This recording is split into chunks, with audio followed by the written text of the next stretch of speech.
আজকে নতুন একটা জিনিস ট্রাই করছি বানানো, সেটা কেচলি পিঠে বলে। খুব খেতে ইচ্ছে করছে, মা বানিয়ে দিত আগে কেচলি পিঠে সুজি দিয়ে।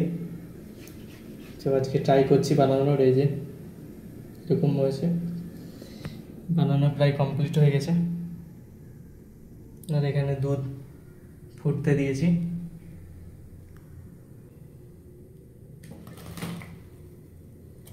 খেতে আমার খুব ভালো লাগে ইয়েটা। এখানে তো ক্ষীর পাওয়া যায় না, তাই ক্ষীর পিঠে বানাতে পারবো না, তাই সুজি দিয়ে বানাচ্ছি কেচলি পিঠে।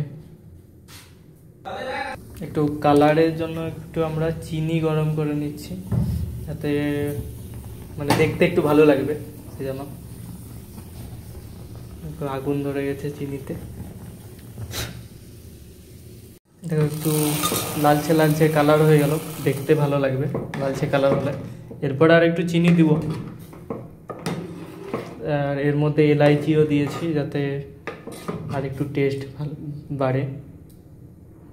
একটু চিনি দিয়ে দেবো, আমি একটু মিষ্টি বেশি খাই, সেজন্য একটু বেশি করে চিনি দিয়ে দেবো। পিঠে মিষ্টি না হলে ভালো লাগে না। 3 মুঠো মতো দিয়ে দিলাম চিনি। তারপরে লাস্টে তোমাদেরকে খেয়ে বলবো কেমন লাগে।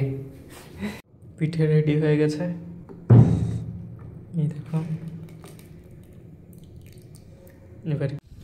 এবার নিয়ে নিয়েছি বাটিতে, দেখি খেয়ে কেমন লাগে। এখানে খাচ্ছে। कैसा लग रहा है? बहुत अच्छा लग रहा था, एक नंबर। अच्छा ना? बहुत गुड। देखते हैं खा के कैसा लग रहा है। टेस्ट करिए, हमको तो बहुत अच्छा लग रहा है।